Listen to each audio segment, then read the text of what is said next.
Ladies and gentlemen, boys and girls, welcome to another exciting episode of Let's Talk Comics. I am your host, Jim Viscardi. This is the official Image Comics podcast where we go one-on-one with your favorite creators in the business to find out how they got in, why they got in, what they're still doing in comics, and what they've got coming up.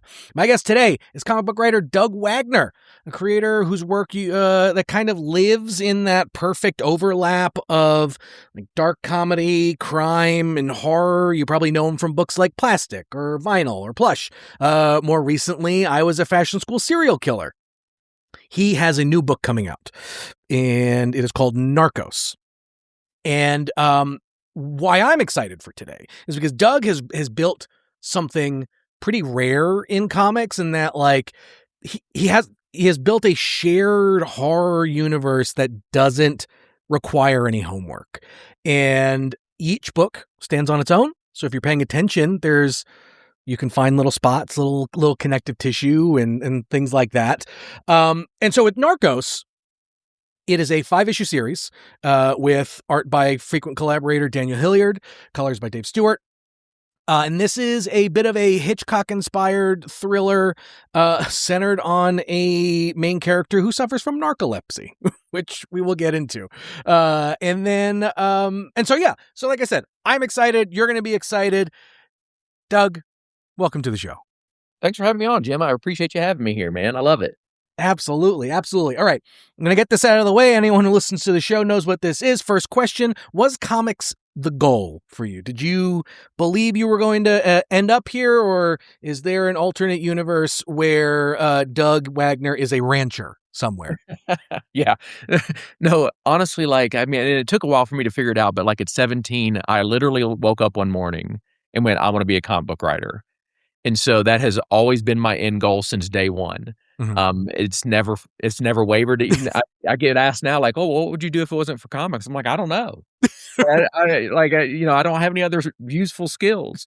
It's like I sit around in my house all day dreaming up, serial killers and cannibalistic furries. That's what I do. So there was never, and still isn't, any like alternate universe where like Doug's like thinking of something else.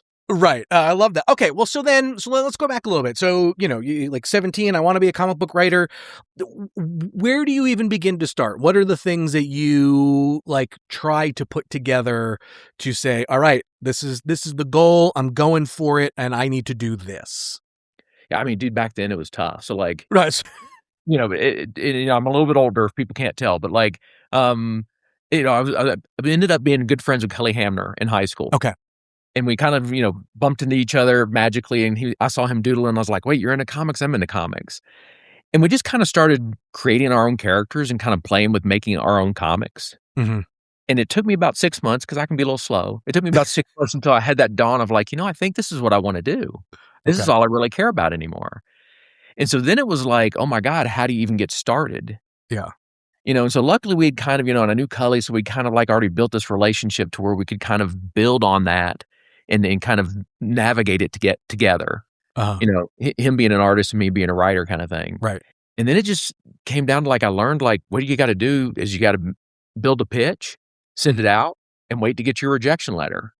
Like that's like, that was like, it's funny that became the goal for like a good decade. I was like, listen, I know I'm sending this out.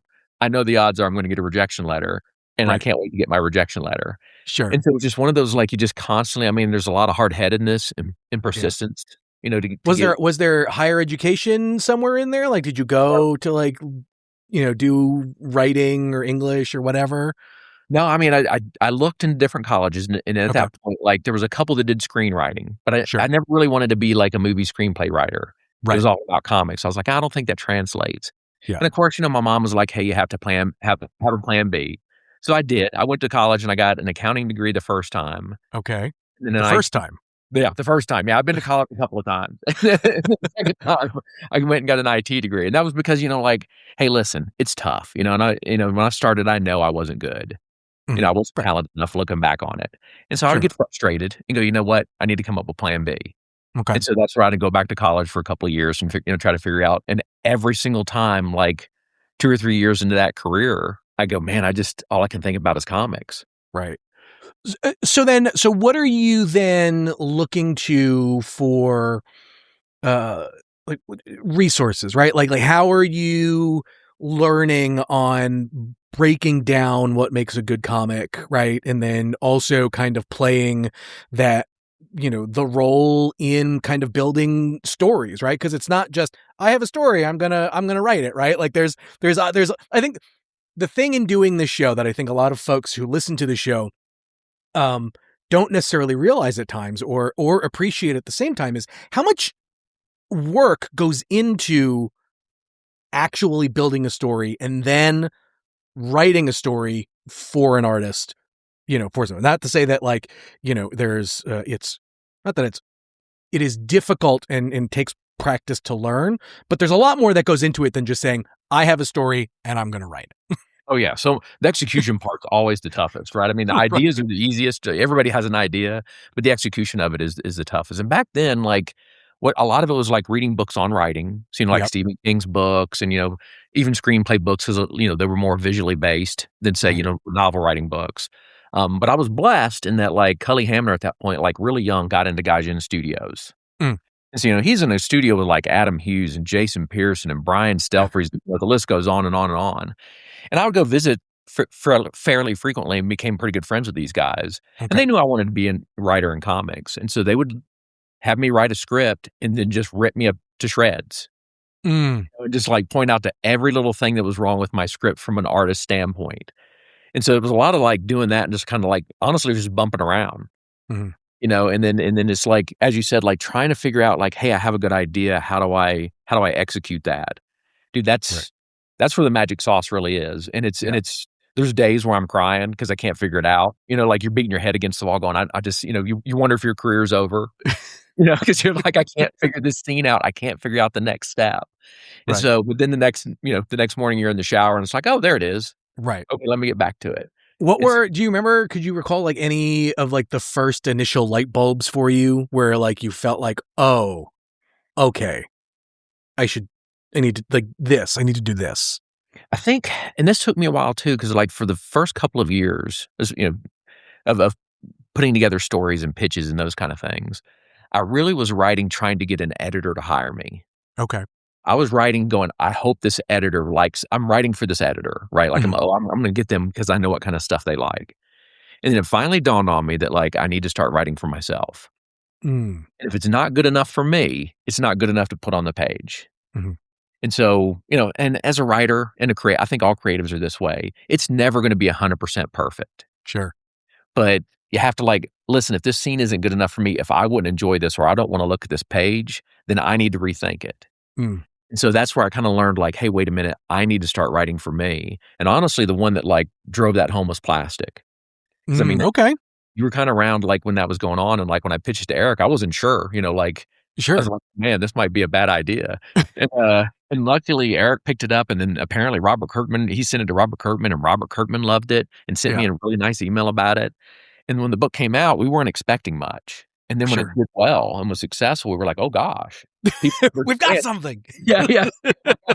People understand our dark comedy, quirky weirdness, like, okay, can we do this again? And, Eric was like, yeah, let's go again. So that's where it kind of like also kind of like that drove it home of like, hey, you need to write something that you would want to read, that you would use your money on. If not, nobody else is going to want to waste their money on it. Okay. So before we jump into some of the Narco stuff, I need to set the table a little bit because your books are intense, they're violent, they're funny. And like, look, I've read all of them and some of them. So there are some scenes deeply uncomfortable, right? But okay. But like also now we are having this conversation and you are, it seems like one of the nicest people anyone could meet, warm, thoughtful, and intentional, etc. It feels like there's a disconnect that is kind of fascinating. So do you think people expect you to be darker because of the stories you tell? Oh yeah, I get this all the time. People look at me and go, wait a minute, you write that book or are those the flip? Right. Like, they've known me before they know I write books and they're like, wait a minute, you wrote what? I think one of I was at Baltimore Comic-Con a couple of years ago and this young lady walks up and she's like, "Yeah, I'm looking for Doug Wagner, the writer of Plastic." And I'm like, "You're in luck, you've met him." And her face, she was so disappointed. And Oh, no. yeah, you know, she was clearly expecting somebody that looked like a horror writer, and Uh-huh. so yeah, I get that all the time. It's, to me, it's just comical. It's like, yeah, I mean, Right. that's I have 2 sides, like there's Sure. the regular Doug, and then there's, the Doug that writes the plastic and the vinyl and the plush Mhm. stuff. So where does the love for that kind of storytelling come from? What did you encounter at some point in your life that, like, just telling stories through kind of those lenses became your, you know, your muse, basically? Yeah, I think it's got a couple of things. So, like, I was at a young age, I loved horror. So, it was a classic horror. Obviously, Universal Monsters was kinda thrown in there. But then every now and then you get something like The Three Stooges meets Frankenstein, Mm, and you go, "Wait a minute, these 2 shouldn't go together." And then you bump into, Mel Brooks stuff, and you'd be right. like, "Man, this is, like, way out left field, quirky, odd humor." And then when you run into something like Army of Darkness, dude, like Army of Darkness, the second I saw it, I was like, "Oh my god, that's my movie." And so it kinda starts building on itself, and I don't know, it just became my taste of, like, I like the stuff that's a little off center, that can be scary in 1 second and then have you laughing in the sec and, on Right. the next second, like, and so I like that idea of, like, it not always being a scary movie, and then every Mhm. now and then they just kind of like, "Oh, wait a minute, we're gonna kinda make fun of ourselves in this moment." And so that's why, like, you've read the stuff, like, we always have a lot of homages to different horror films and stuff, just because Daniel and I both love them so much, and we just kinda found our own, like, little niche on how we like to approach them. Mm. Um, nice. I like that. Okay. So let's jump into Narcos, because I think this is a book that's got a hook that kind of just like, you hear it and it works. Your main character has narcolepsy, who collapses when he gets excited, witnesses a murder, and then immediately becomes the main suspect. Um, so when you start developing Marcus as a character, uh, does the did the condition come first and then the story, or was it story that was it the story and then you were like, oh, okay, this is the foil that I think will make this interesting for me? Oh, definitely the concept of the narcolepsy and everything else Uh-huh. came first, because there's no way I could have written this story the other way. Like, there's no way I could write this story going, "Hey, I need a character that passes out every time the scene gets too insane." Like, that doesn't make any sense in my head even when I say it out loud now. And so, Right. like, Tim Gardner, who's the president of 12 Gauge, like, he actually came to Daniel and I with the concept and said, "Hey, I have this idea for a character who passes out when they get too excited." Mhm. Daniel and I both at first were like, "That doesn't make any sense. Like, how do you make a book like that work? Like, takes so we're not doing any action scenes? Like, that's what you're trying to tell us?" Like, like, and so it was like, then we started kinda diving into it, and then, Okay. I think I've said this to thousands of people, like, I rewatch Rear Window every year, Okay. and I was rewatching Rear Window, and I went, "Wait, here's the answer. It's more psychological, anxiety driven than it is about, what typically Daniel and I lean into, which is the shock value of some violence and gore." Right. So, like, that's when we went, "Oh, wait a minute, this is how we should approach this story." And Okay. so luckily, like I said, I mean, Alfred Hitchcock was a huge influence on this book, and Sure. it just kind of, like, led it's just down that path of, like, okay, we can have a character who passes out before every action scene. Well, I think that's one of the things that uh really makes the book work, because you guys are able to build, and I think Hitchcock's a great example. Uh, you're able to build an immense amount of anxiety, right? Like, it feels like it's almost driven by that. And so, like, what are some advantages in this being a comic that you feel you can take in telling the story? I think the passing out scenes was one of the big ones. Like, when Daniel and I Sure. were first talking about that, we didn't want people to just, like, we do it all the time in comics now where the people black out, Right. and basically you just fade to black. And it was something like, "Wow, what can we do different?" Like, and Daniel came up with this crazy, like, Vertigo-esque, Mhm. style of art to make you go, "Oh, wait a minute, his whole world's warping," until he finally, till it all goes black. and then bring that back. And so there was advantages there that we could use that. And, as you know, like we can't really do jump scares in our horror Right. book. Comics doesn't work quite that well. I mean, you could argue a page turn could pull it off. Sure. It's not as easy. And so Mhm. this one was like, hey, wait a minute. If we take our time with some of this, like you just said, like we can build anxiety in those scenes. Like, oh, wait a minute, he's about to go, he's about to go, he's about to go. Those kind of like take your time with it, I think is what we had the benefit of in comics that maybe we wouldn't normally use. Sure.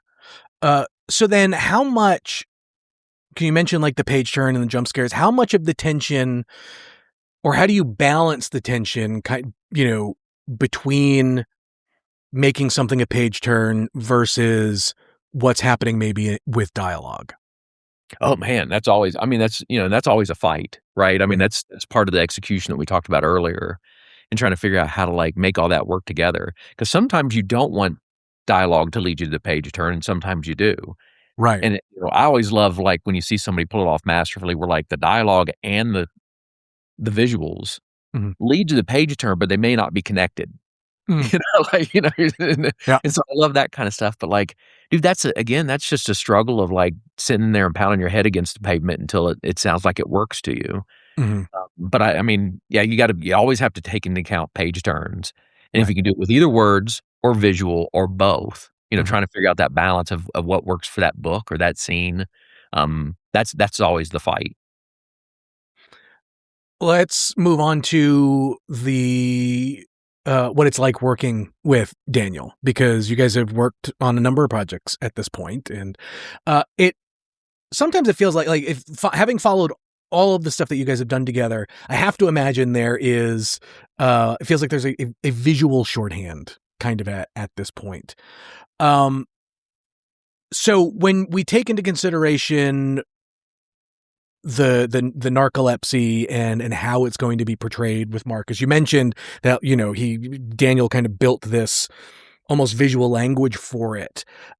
Can we talk a little bit about how, like, what the conversation is like between the two of you, like in that, right? Like how much of that is kind of in the script versus you letting Daniel kind of run wild and develop this, and how does it all kind of come together?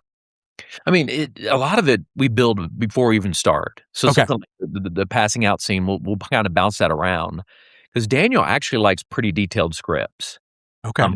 He doesn't want you to go, "Hey, you figure it out." He's like, "No, I don't." That's not fair to him. To go, "Hey, here, you handle it."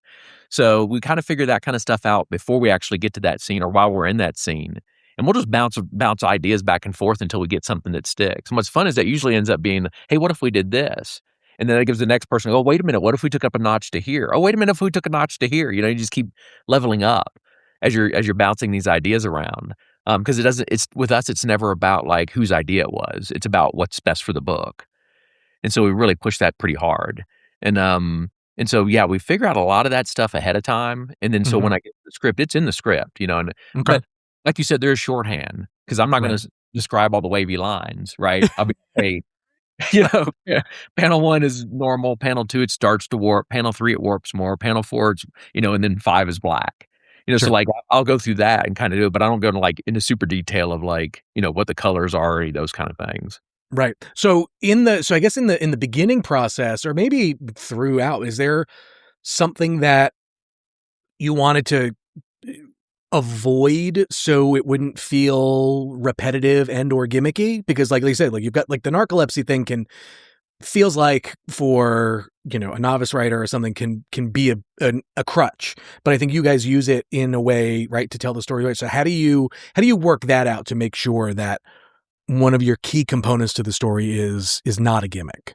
And I think, then a lot of that falls on me, right, as the writer, so, Right. like, I gotta try to figure out how to make that work, and then for us, almost in every story, like, you always want escalating Mhm.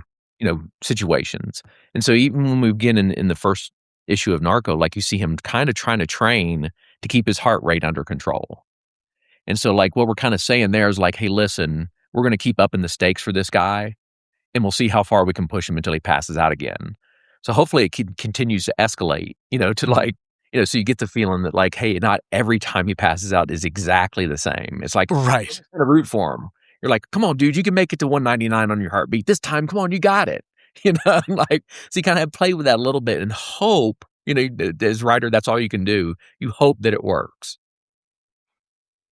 Um, it it's fascinating because even when you're in talking about like what it's like what it's like working with Daniel, it is he has this ability to make very normal things seem, I keep coming to the word unsettling, right? Yeah. You know, like the apartments, parked cars, whatever. How much of that is like, now that this is, you know, like a time that you've worked with him, you're more seasoned, like how much of that is you playing into that when you're kind of approaching to the script, like oh, okay, he's gonna nail this, and so like I'm putting this in. Oh yeah, I mean, working with him is great because after all these years, like I kind of know what he's thinking. You know, even Sure. before I start writing the panel, I go, oh, here's how he's going to approach this panel. And so a lot of times I can go shorthand and go, hey, dude, make this creepy as hell. You know, like, and I know he'll handle it. You know, or something will be like, hey, I'm thinking, and I'm throwing out random here, but like the maze from The Shining, and he'll go, yeah, what you're talking about. So like we have that shorthand of like we know all those horror movies and what we're going for feel wise.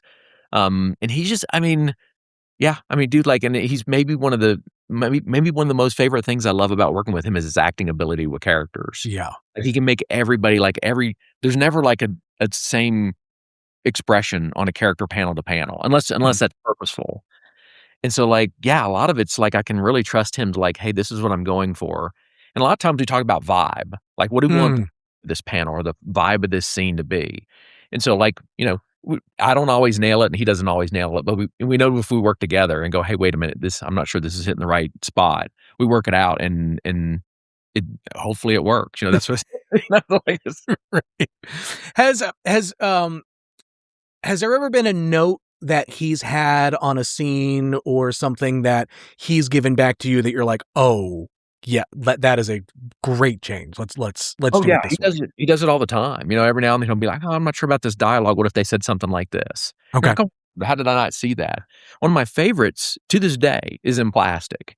And so the initial scene at the end of one of the issues, I can't remember what issue it is, but like you find out Edwin's hiding in the trunk of the police car. I was like, hey, I just want, my thing was you see him slowly pulling the trunk down. And, oh, what if he reached out and grabbed the army lady that, the guy threw on the ground, the little toy. And I went, oh my God, I can't believe I didn't see that. Of course, Edwin would never leave anybody behind. That's like when it hit, you're like, oh. And so that played for the rest of the story. It played into the second series. Like he never leaves a man behind, and to him, that's plastic, right? Like anything plastic, he's not going to leave it behind. And so that just became one of those notes where I was like, oh my God, yes. And it changed how I even saw the main character. So then I want to talk about that because like each of your books has a such a strong identity, such a strong hook, but they all fit kind of in this materials universe, right? And you guys have been very clear, like these are standalone books, but what is the one rule on deciding whether or not a project you guys are going to work on fits and belongs in the materials universe? Oh man. Usually, when we step into it, we're thinking about it. So like, I got lucky on Plastic. So I had lunch with Eric in Portland after Plastic 1 came out. And we were just kind of talking. I was like, hey, I've kind of already written Plastic 2. What do you think? He gave me all the reasons of, pros and cons of why. And he goes, well, I have a better idea. What if you did a materials trilogy? And I kind of went, oh, wait a minute. That makes perfect sense. And then, I kind of already had some ideas for vinyl. Okay. And so then, we knew we were doing 3, so it was Plastic, vinyl, and Plush immediately. And then it just became like, what else do we want to play with? And it just kind of started, tinkering around. And we honestly, most of the time we're thinking about the Plastic verse. Like that's kind of our love. We love it. And you've probably heard me say this 100 times. Like we had no idea anybody was going to like this enough to give us permission to keep doing it. And we're going to keep doing it until they make us stop. We just love playing in this universe. Well, okay. So then walk me through the decision process on like when you guys decide it's time to put in an Easter egg versus something that is truly connective, right? Like how intentional is that? Is it like, oh, I've got this idea, okay, we can do it this way, or is it, oh no, this is the part that ties it together? For us, it's more like, trying to figure out where to put it in and not, like you said, damage the readability of it. Right. If all you ever pick up is vinyl, it doesn't matter whether you understand that Walter and or Walter, Virginia, and Edwin are in the background or not. It doesn't matter. We want to fit it in a way so that it doesn't hurt the read ability of it on its standalone. So that's where we kind of figure out, like, hey, where's the perfect spot? And we always try to find the weirdest one. Like why would Walter and Edwin be at a furry convention? Well, we're never going to answer that question. So let's put them in there. So it's, trying to figure out those little bits, or like in vinyl when they're talking about Edwin, their friend, and hearing about what happened. Kind of like play it, but hopefully it helps the story. We felt like in that instance when they're talking about Edwin, it was two older guys, and that whole like, hey, wait a minute, our friends keep dying off. You hear about that when people get older. And so we kind of wanted to play on that a little bit without it hurting, and hopefully that, it's an Easter egg that works either way, whether Edwin or not. Right. I think like I said, like what you guys have been able to do on that front is fascinating, because it feels like a setup that will not crush under the weight of perceived continuity, right? Like this is, it all just, the nods kind of here and there.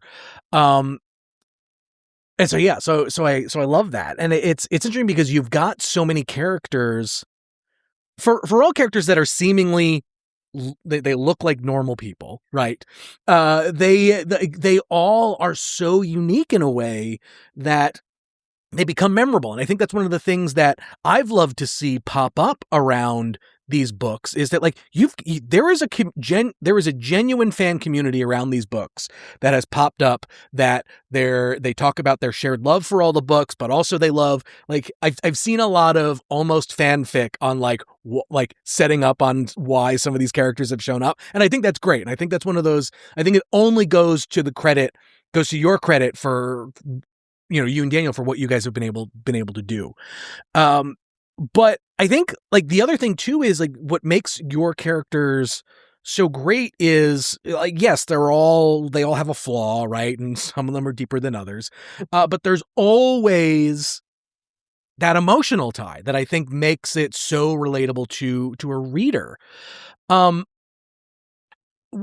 you, where do you draw the line between humanizing a character and excusing them?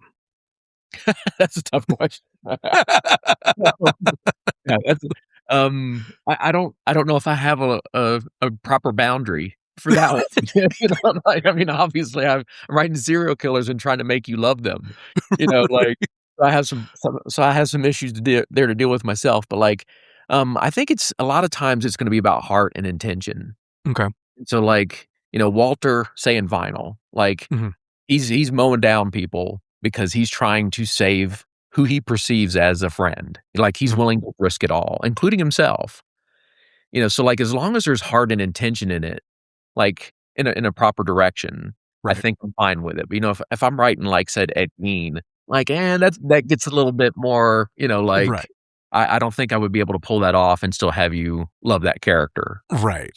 Because, he just, killing innocent people, and torturing people for no reason other than pleasure just doesn't necessarily fit well. That's hard to redeem. Yeah. That's a hard one that I would be able to overlook, even as writing the character. Well, I think that's one of the things, like you kind of said, like it feels like a lot of these stories are like they're love stories that are wearing horror masks. And so like, is that something that you consciously kind of lean into, or is it something that like has just, it naturally just kind of pops up into your work and you're riding that train? I think it just naturally pops up. I won't lie, like, that sounds weird, but, like, I mean, obviously, plastic was that was a given, right? I mean, you're talking about a guy who's in love with a blow-up doll, and Right. it's true love of his life. And then so it has to have a love story underneath it. But for me, like, I think those are the things that motivate me, that Mm, I love to see in a story when it's a kind of a love story of some sort. mhm, And whether it's a guy and his dog, mm, you can go Red Badge of Courage, like, there's just so many different ways that, like, hey, here's a love story, and it doesn't necessarily have to be love like rom-com love, man, woman. It can, yes. you can go in different directions here. But yes, you are 100% correct, and people call me out on it, and I just laugh because yes, almost all of my books are love stories. Like, that's the underlying theme behind all of them. Uh, okay. Now, correct me if I'm wrong here. I was doing a little bit of research on you before this. But did you work in a comic book shop at one point? Yeah, I worked at I actually ran a comic book shop for a while, and then they made me district manager for, like, 2 years. So, yes, I have worked in a comic shop. Okay. Perfect. Because this is one of those rare chances where I get to like talk to a creator who is also sold, like has sold work, right? Like other people's work and whatever. Um, One of the things that among the number of things that I love about your books is you guys have killer covers every time. And I know that like that's stuff that you've talked about, like a good cover, can really help kind of sell a book.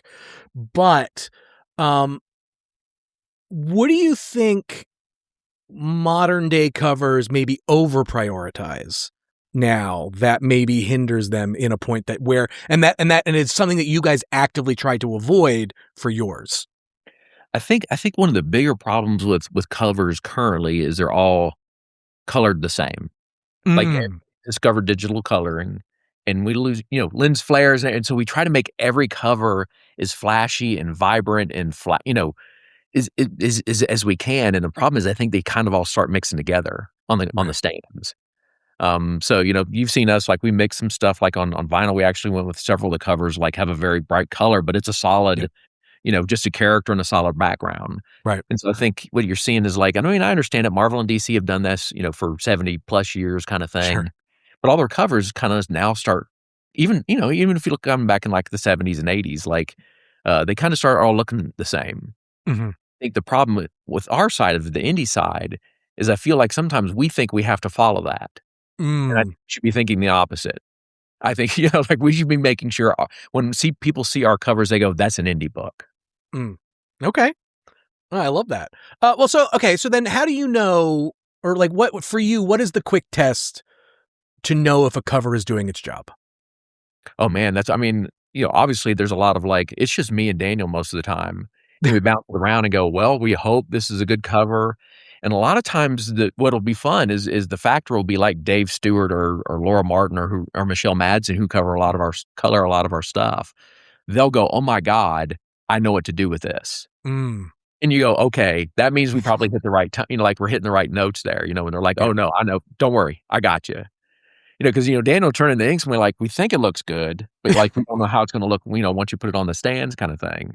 And Right. Dave and Laura and Michelle all know, like, "Hey, we're not looking for the typical stuff. We want Mhm. you to do your best cover ever," Right. kinda thing. And so, they'll bring that kind of energy to it, knowing they have permission to experiment away. Uh-huh. Uh, okay, so then, still wearing your retailer hat. What is what's maybe something that you think creators misunderstand about how ordering decisions actually get made? Because right, because like you're someone who's been in that seat, and like you said, you when doing plastics, you were like we were hoping it would be a success, and it was. So what are some of the things that you think maybe some other folks would be helpful in their just like thinking about their books? I think sometimes we can get stuck in our own microcosm, Mm, and we're like, "Hey, I know this book is good." But on the retailer side, like, you're looking through a previews magazine of 500 to 1,000 comics for that month, right. and you're given a budget. So, like, you're no matter how you look at it, you're in competition with Batman. Mm, I've got to decide whether I'm going to buy 5 more issues of your book or 5 more issues of Batman. And I'm going to get fired depending on that decision, right? Like I could get fired. So if if they come to me and go, "Why did you buy 5 more plastic and why are we sold out of Batman?" I'm going to get in trouble. Right. So they kind of have to balance that, right? And it's a tough, the easy choice there is Batman. And then you start talking about like, okay, well, let's talk about Image and Boom and Dark Horse and Mad Cave and everybody else that's doing an indie market in competition for the same dollar. They can't order necessarily, if they want to try to carry a good selection of indie books and they have a budget, they can't go, I'm going to order 40 of Narco. They go, okay, I'm going to order 5 of Narco, see how it does, but then I'm going to order 5 of this other book and 5 of this other book, and we'll see which one sticks. But they should order 40 of Narco. Oh, I agree. That's right. I need to put that out there and make it explicitly clear. If you are a retailer listening to this, order 40. Yeah. And that's, they don't, and it's, comics are non-returnable. Right. As well. So it's not like they can go, well, I took a chance on this book and it didn't sell, so I can send what I didn't sell back. They've got to eat it. Well, but I think one of the things like for creators who have continuously been able to put out work, you build a track record for yourself. And I think for you in this case, I think it's gonna work out great, because I think you'll have people will be able to you also, like I said, there's also, it comes down also back to that visual identity and the covers that you guys have done. Like, it is a true total package that all comes together that Monday night on FOC. Yeah. And I think, okay. So, but also I think on the flip side of that, you've, I mean this as nice as possible, you've been in the industry long enough to kind of see trends, right? You've seen trends rise, you've seen trends fall, you've seen it all come full circle. What do you think maybe younger creators worry about too much in storytelling and putting together the book they want to do? Yeah, I think a lot of times they're so worried about pleasing everybody versus trying to find their people. And obviously with the books I'm doing, it's not for everyone. I know the reading Marvel and DC aren't looking for plastic, vinyl, and plush, right? They're looking for a love story. Those are the books to exactly pick up. Perfect for Valentine's Day. And so I think they get so caught up on trying to write their version of Batman or their version of DC or Marvel book would be, that they kind of lose the plot in itself, right? Like you're supposed to be writing a book that your people will love. And listen, Scott Snyder and Absolute Batman are absolutely killing it. I didn't mean to say absolutely twice there, but they're killing it. I can't duplicate what Scott's doing with Batman. Right. So I don't even think about that. And they shouldn't be. Listen, your comic's not going to come out the first time and sell 100,000 copies. You're going to start at the bottom and kind of work your way up. There's those rare occasions where lightning strikes. Sure. Start small, build up, and and you got to think hey, listen, if the first issue doesn't sell, doesn't mean my career's over. That's just the first step. I think a lot of times they give up way too easy. Well, it's funny that you say that, because thinking if my first issue doesn't sell, I give up. That is something that you said very much yourself, that you felt that at one point. And so is that the hardest lesson for you that it took you to learn, or was there maybe a different lesson in the early stage of the process that was harder for you to kind of okay, I got this? I think for me, obviously it's a gut punch. Anytime your book does well, it's a gut punch. Anybody that tells you different's lying. Right. But I think, I know this is going to sound strange, but for me, it came to the point where, like I said, I don't have plan B. I'm going to write comic books. It's not about whether that first one was a success or not. It's what can I learn from this and grow so that I can keep writing comics, because I'm not going to stop. How do I find the trends that are working? How do I set a trend? There's so many things in there, so many variables in there that you can work with. And so you have to be open-minded to them and keep looking for how can I continue to get better on every level, not just writing, but we're talking marketing, social media, covers, everything you can think of. What are the other channels? So, for me, it was am I going to continue to do comics? It's I'm going to continue to do comics. I've got to figure out how to make it work. Love it. All right. I want to, you've been incredibly gracious with your time, so I appreciate it. We'll do some little quick hits and then I'll let you go. Favorite Hitchcock film that's not Rear Window? Oh, man. That would be tough. I mean, I'm going to go Vertigo. I mean, I love Psycho. Psycho's right there too. But Vertigo to me is so weird. And I still to this day not necessarily understand how it works, but I love it for its weirdness. For Vertigo. How big is the gap between Rear Window and Vertigo? Rear Window's like one of my top 5. Okay. So yeah, there's a pretty big. I mean, because then I got to throw in Jaws and Alien, Sure. and like there's movies up there that's like, yeah, but Rear Window's in my top 5. That's fair. Name an Image comic that you've read recently that really impressed you. Oh man, I mean, because there's so many great. But I just finished up catching up on I Hate Fairyland. And I mean, I feel like I'm picking the easy out with Scotty Young, but I'm loving that book because it's so fun and so out there, and of course, it's violent, so it immediately attracts me. So like I Hate Fairyland is killing it, and I love what they're doing with that book. I know this is like kind of picking your favorite child, but favorite cover that Daniel has done for one of your books. I'm always going to go with I think it was issue 4. Of Vinyl, where it's Keebler on her knees with that bright yellow background, and she's holding a wedding ring. I remember an engagement ring. That's still she's looking up at you like, "Hey, please marry me." And just that, I think about that cover all the time. I love that cover. Nice. What let's try and manifest something. Is there a creator that you could collaborate with that would be like the dream? Oh wow. I mean, I got Jay Lee to do the cover for Fashion School Serial Killer, so that was do that. Those were great.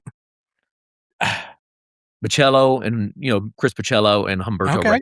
I've always been monster fans and I would, if I got to do a book with them, I don't know if I could pull it. I don't know if I could handle it. You know what I mean? Like I'd freak out and spiral and sabotage myself out of it. But yeah, those two, either one of those guys, that would be amazing. All right, and last question: what are you hoping readers take away from Narcos that is different than maybe something that they would have taken away from any of your other books? This one, I'm hoping maybe they take away a little bit of like, no matter what your situation is, no matter how dim it might look, you can overcome it. Like it's just one of those things, like, probably the thing that's getting in your way the most. And hey, listen, there's all kind of physical ailments and those kind of things. And those are tough. But, you can still be happy and figure out a way around it. Like that's what I'm hoping they take from it. Amazing. Doug, this was great. I appreciate you taking the time.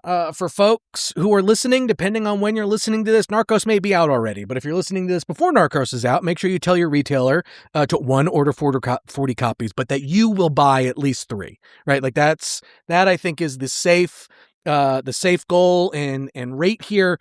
But like I said, other than that, like, you check out all of the other books that Doug and Daniel have done. They're all great. And, for Narcos in particular, if you're a fan of crime and horror and like thrillers and things like that, this is a book to look out for. And as always, if you've enjoyed listening to this conversation and you want to find a way to support the show, head on over to iTunes and leave a 5-star review. You leave a 5-star review, I'll send you a Let's Talk Comics sticker. Why not? Or go over to Spotify, leave a comment, leave a 5-star rating over there. Or honestly, just take a screenshot on your phone right now. Boom, click, share it to Instagram, share it to X, share it to whatever social media platform you want. Tag me, tag Doug. We'll share the heck out of it for sure. And if you're interested in more, about Narcos and Doug's other work, you can find that in the show notes. If you keep buying comics and keep reading comics, we get to keep talking about them. We'll catch you next time.